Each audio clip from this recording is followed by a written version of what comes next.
गणेश आगमन विसर्जन मिरवणुकीवरील निर्बंध हटवा, अन्यथा संघर्षाचा, उबाठा शिवसेनेचा इशारा.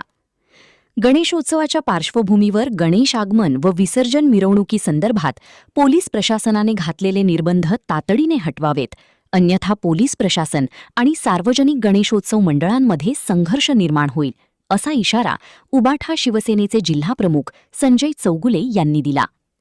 कोल्हापूर जिल्हा पोलीस प्रशासनाने गणेशोत्सव काळात केवळ गणेश चतुर्थी व अनंत चतुर्दशी याच दिवशीच आगमन व विसर्जन मिरवणुकांना परवानगी देण्याचे जाहीर केले आहे.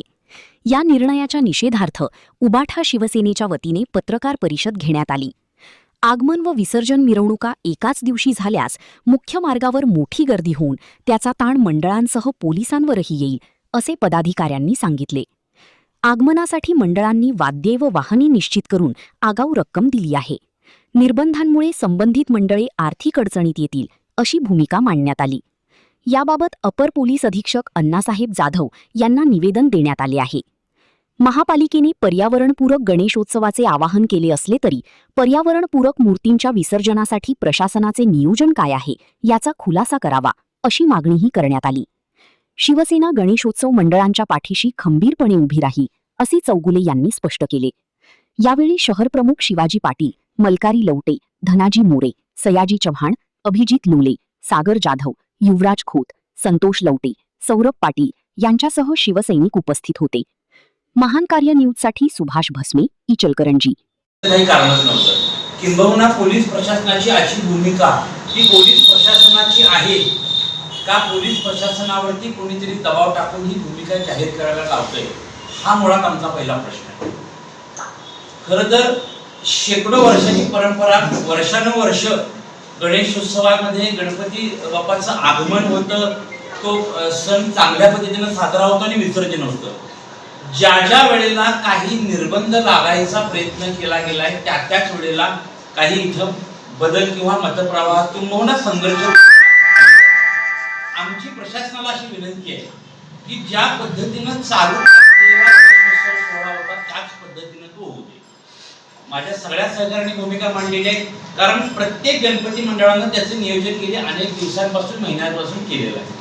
तारखा ठरलेल्या आहेत, ट्रॅक्टरची व्यवस्था असेल किंवा वाद्यांची व्यवस्था असेल, त्या दिवशीची ती ठरलेली आहे, ॲडव्हान्स दिले गेले आणि ह्याच्यात बदल होणं शक्य नाही.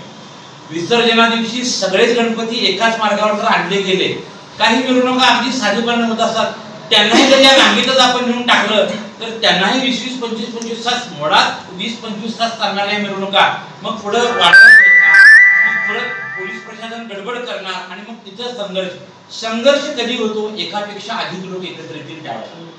शांततेच्या मार्गाने हा सोहळा पार पडूया. केंद्रात राज्यात हिंदुत्वाची सरकार बसलं, हिंदूंचे सण आले की त्याच वेळेला काही गोष्टींचे नियम लागतात का? आमची खरं तर मागणी ही आहे की अशा कार्यक्रमांना हे बघा, नियम मोडून कोणताही सण साजरा करणाऱ्या मंडळांवर निश्चित पोलिसांनी कारवाई करावी, त्याला आमचा विरोध असणार आहे.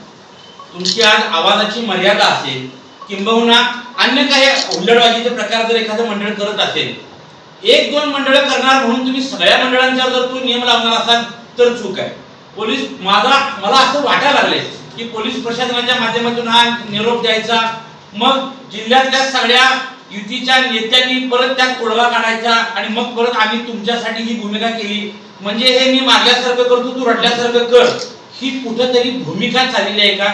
ज्या पद्धतीमध्ये काही गरज नाही आहे. तुम्ही सगळ्या लोकप्रतिनिधींना, सगळ्या मंडळांना, पोलीस प्रशासनाने एकत्र बोलवावं, तुम्ही विश्वासात घ्यावं. हा सण आम्हाला आनंद